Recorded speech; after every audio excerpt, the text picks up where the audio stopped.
Welcome back to another episode of CFO Chronicles. Get ready for an action-packed episode filled with game-changing insights and expert knowledge as we dive into the world of fractional CFOs and accounting firm owners.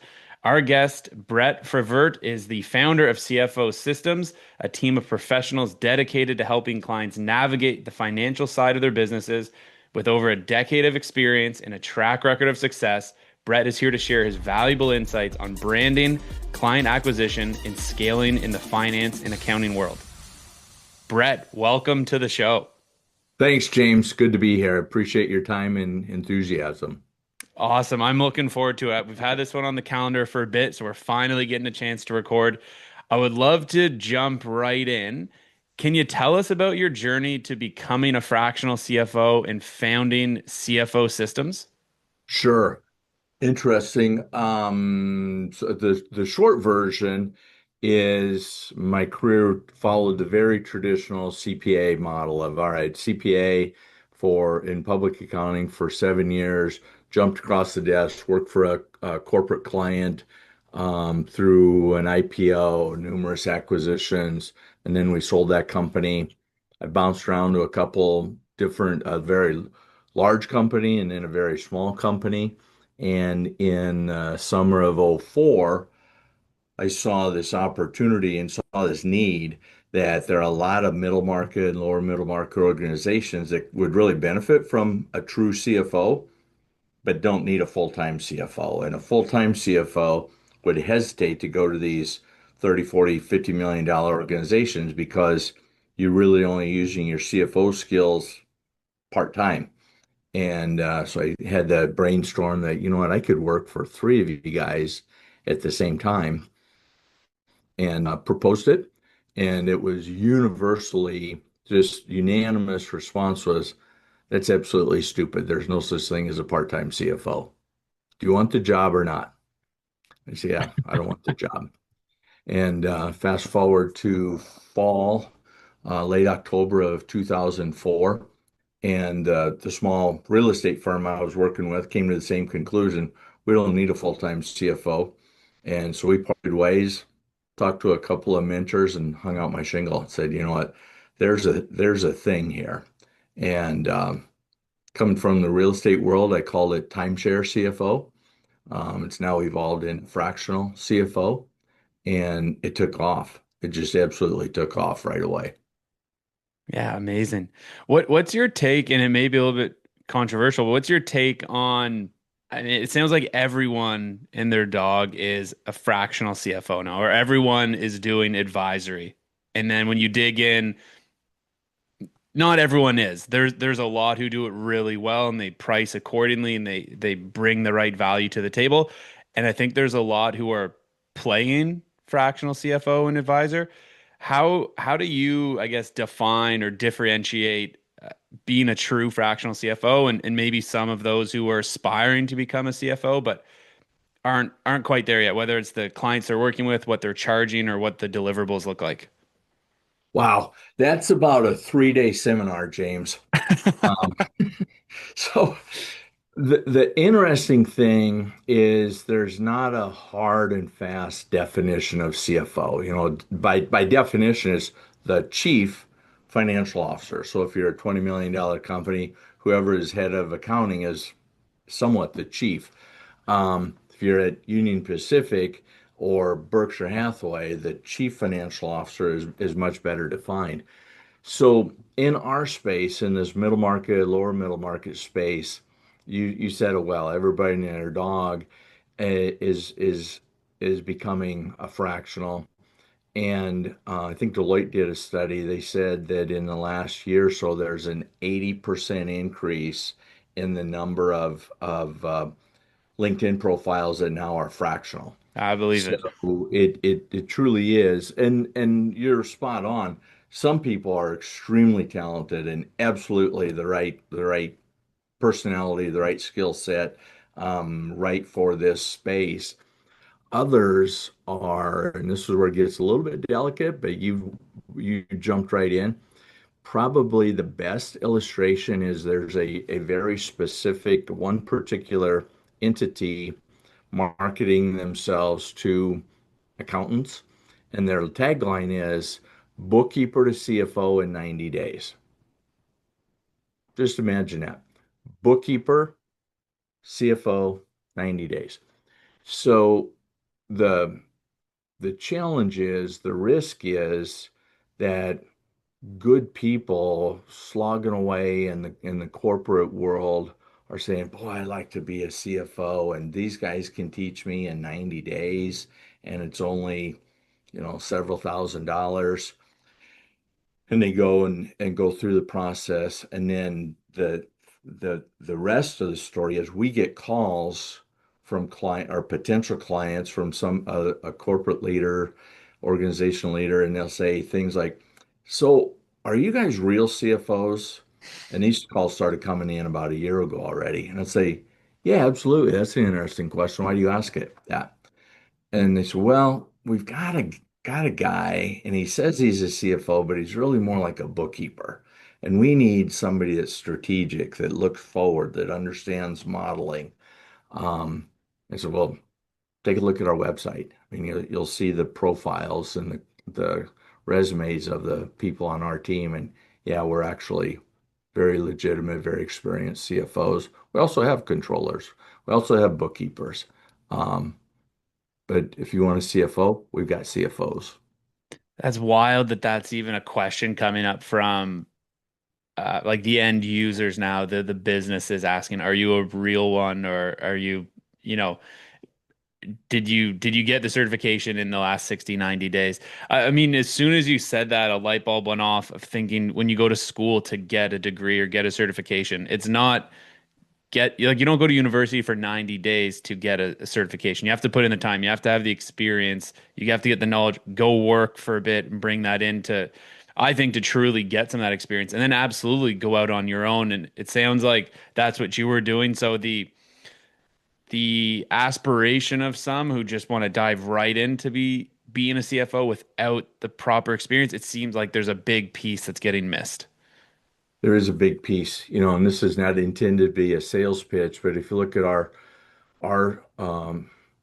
team, our average age is 51, which means our average career is 27, 28 years. So the difference between, and the difference being, we've been through we've been through deals, we've been through IPOs, we've been through system implementations, we've been through a couple of serious down cycles. And if you want somebody, and we compare ourselves to the medical world on a regular basis, and the difference between a neurosurgeon and a chiropractor, or a heart surgeon and a general practitioner, both all absolutely invaluable. Absolutely. And you wouldn't want your neurosurgeon working on your back, and you wouldn't want your chiropractor in the OR for your heart surgery. But there's this confusion cloud around finance and accounting, and the phrase we hear frequently is, "Well, numbers are numbers. You guys are all numbers people."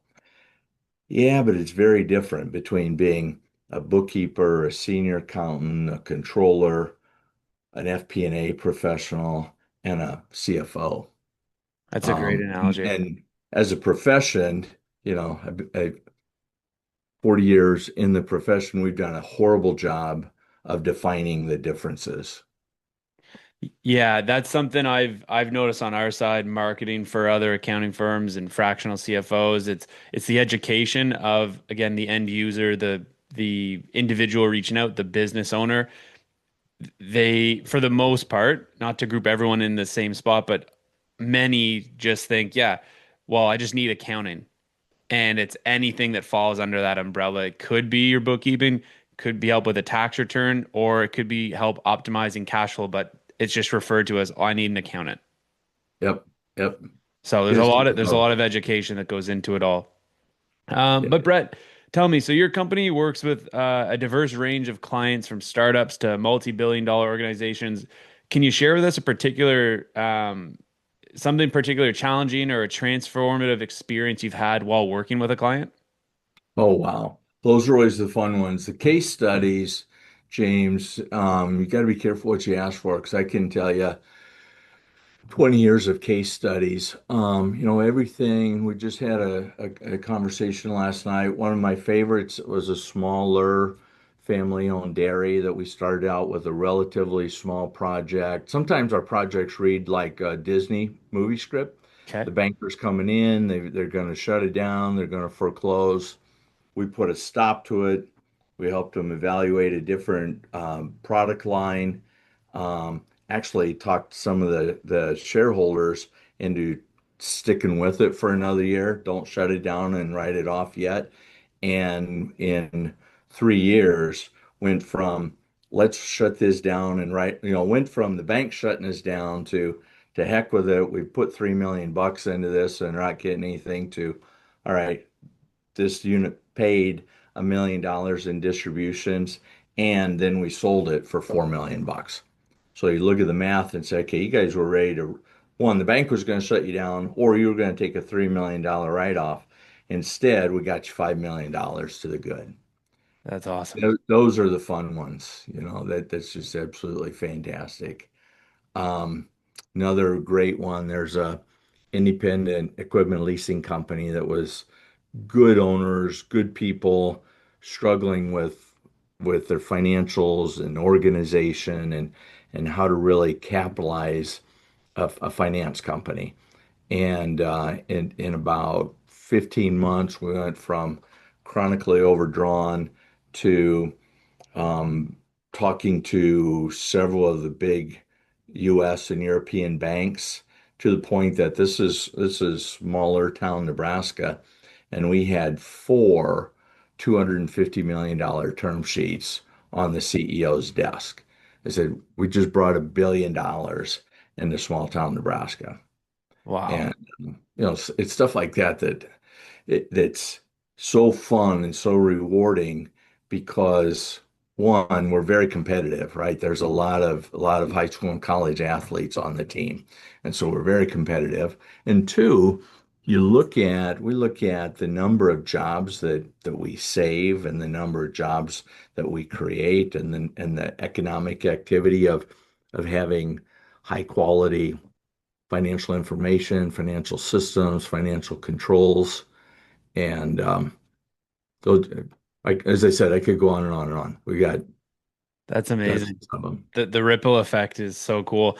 Did you ever think growing up when you were a child, this is what you'd be doing in the future? Uh, Not even remotely close. So I'm a fifth generation Nebraska farm kid. My dream from probably 2 years old on was to be a farmer, to take over the family farm and continue. I grew up so I graduated high school in 81. I don't know how well you know U.S. history and the economy, but in the mid 80s, call it 1983 to 88, was one of the worst ag crisis um, in in world history, maybe worse than the Great Depression, but definitely that bad. And I had a banker that was a friend, became a dear friend that shut me down. Said, Wow. he said, how did he phrase? He said, you need to go use your accounting degree. I said, yeah, I'm going to. I'm going to be an accountant. I'm going to work an accounting office, tax practice in the winters, and then we got the farm operation going. We're going to grow it. Here's my plan. He goes, no, no, no, you're not going to farm next year. And I said, well, yeah, we got the land lined up. We got blah, blah, we got this plan. He goes, you don't understand. I'm not going to loan you any money, period. And it was just, ugh, you know, 24 years of dreams gone. And, Crazy. and now his promise was, he said, now we're going to get through this and you can come back. Absolutely. You can always come back, but you need to go use your accounting degree for a few years until we get through this. And so when I see him around now, still in my hometown, he's retired, obviously. I'll say, Galen, is it time for me to come back yet? Can I come back yet? That's awesome. So That's no, I had no idea. Didn't even really know or understand There was such a thing as an accounting profession until I was in college and um, was taking accounting classes and really enjoyed it. And then started seeing, some of the recruiting efforts going on, and people were going to work for places like the IRS and some of the big corps, and then the CPA firms, and yeah, it was a whole new world for me. Yeah, that's crazy. Well, I would say it's worked out. I mean, CFO Systems now, it's one of America's fastest growing companies on the Inc. 5000. Can you share with us what sets your company apart and has contributed to its success? Yep, that's easy. Everybody we talk to, whether as a potential client, a potential colleague, we talk about our four core values. And core values are one of those things that a lot of people talk about and are some are very, very good. Some are a bit of the poster on the wall. One of the greatest feedbacks I got was from one of our directors, very experienced guy, and he said his phrase was, "This is the only place I've worked where not only can I remember the core values, but we actually live by them." So our core values are, we only have four. Keep it simple. Take care of your family first, get stuff done, work as a team, be completely truthful and transparent. And and that's what sets us apart. Sounds a little bit self-aggrandizing, that's what CFO Systems is built on. If you embrace these four core values, you're going to do really, really well. Um, if and we actually and we've learned the hard way that it's important not only for the people on the team to embrace the core values, but also for our clients to at least share the core values, and for their trusted advisors, the bankers, the lawyers, the CPAs, that they need to have similar core values. That's amazing. That's great. Well, as a fractional CFO, what are some strategies or tips you have for accounting firms and other finance professionals looking to land high-paying clients? That's always, one of the hardest things, right? Is how do I find the 4,000, 5,000, $10,000 a month client and maybe larger, right? What are some of Yep. what's your recommendation? So I'll probably back up a little bit. Probably one of the most important things in people in the fractional world to get used to is, depending on the firm structure, there can be some seasonality and some volatility in your month to month, definitely your week to week, month to month workload and compensation. So we like people to recognize that, hey, there's going to be some volatility. I need to set some pretty serious targets for dollars and hours, and treat this just like a regular, like any other business. Have my own personal business plan. How do you go out and get those clients? Do things like talk to James Donovan and answer deep, hard-hitting questions. We believe strongly in breakfast, coffee, lunch, and happy hour. And it typically annoys my friends in marketing and advertising. We don't spend a lot of money on marketing and advertising. We do a lot of community support, nonprofits, especially nonprofits. Um, and we spend a lot of time and effort getting out and meeting people. So, like this afternoon. So last night we had a happy hour with a small investment banking firm. Four of them, four of us, hour and a half of some whiskey and wings, and we got to know each other really, really well. We've worked together a little bit in the past. We'll work together a lot. We This afternoon, I'm having late afternoon coffee, probably a drink with an investment banker here in town. He goes, "Hey, we need Nice. to get together." We got lawyer buddies. We belong to Rotary. We belong to other networking events. If you look at my LinkedIn profile, I'm on four different boards.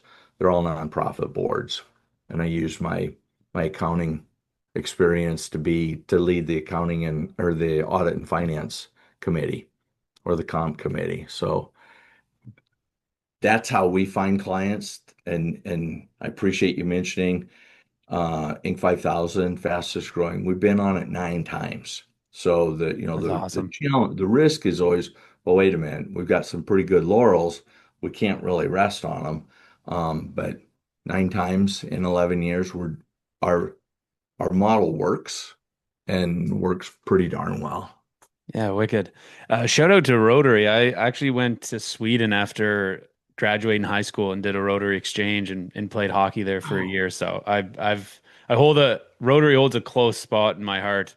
But what I'm hearing is really just about relationships, and that comes up a lot on the show. It's just being really good at harvesting and nurturing those relationships. That's like the biggest thing that's coming from what I'm hearing from you.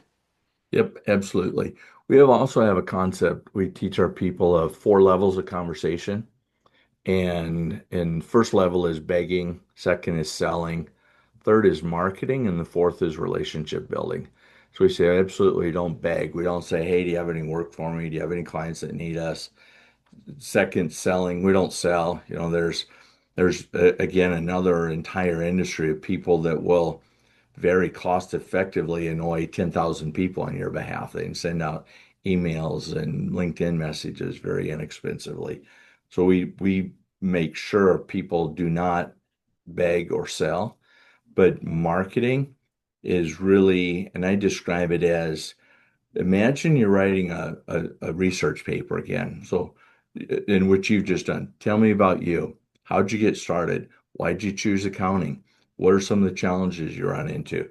You just go back to B school and do an abbreviated business case or research paper, and it's phenomenal. And then yeah, start listening and asking good questions. And then level 4, relationship building. So for example, last night, the four we had 4 investment bankers in, ranging all the way from 65 years old down to late 20s. Late 20-year-old just graduated from University of Nebraska. He's a football player. Talked about that. He's engaged. He's going to get married in February. His fiance is actually a teacher at the school of one of the other guys who's got 3 kids already, fourth one on his way. And the owner, the leader, is second generation in this firm.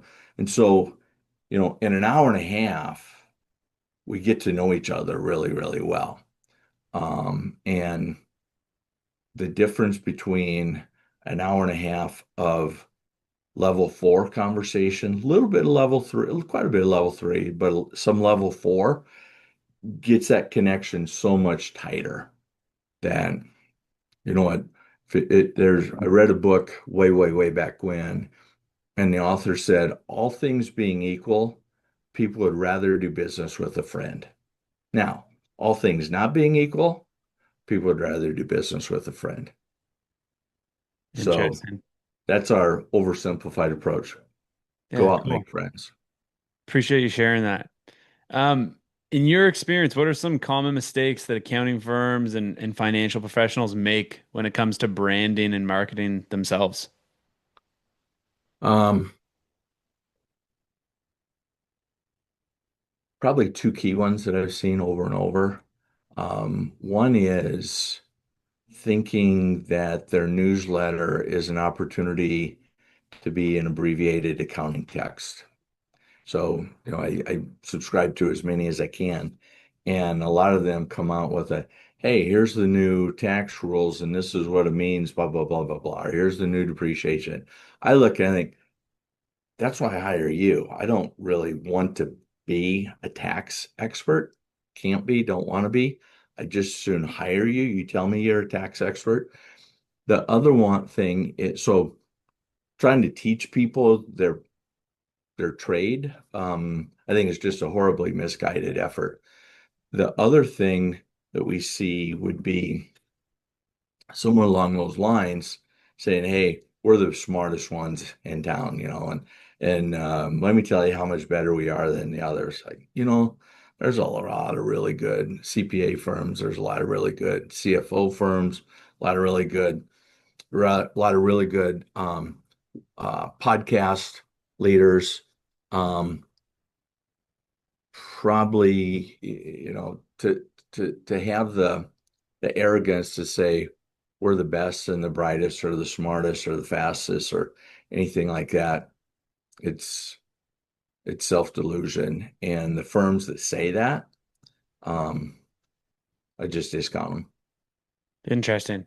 How would you go about, so if you're not trying to teach your audience about what's going on and educating them that way, what spin would you put on it That's for that newsletter?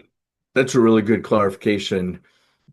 I like to alert people to a topic or an issue and and but not have the here's how to, it's Got it. Okay. more the headline approach.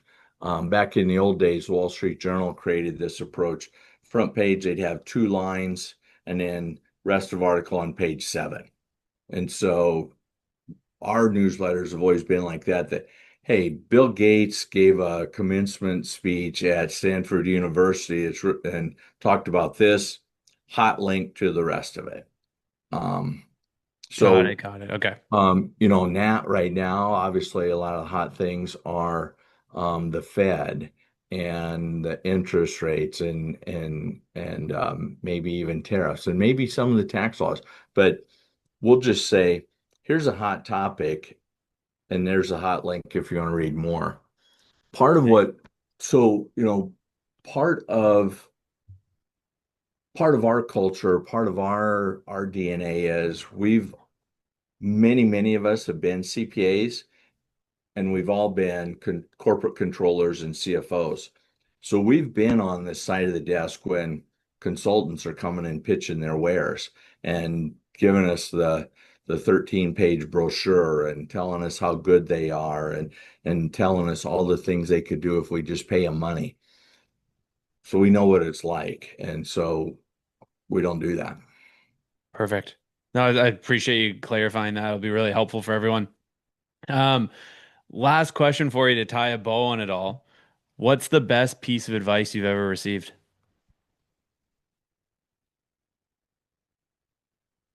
Best piece of advice ever. I was so fortunate, James. I had so many good mentors. Um, Probably the best piece of advice.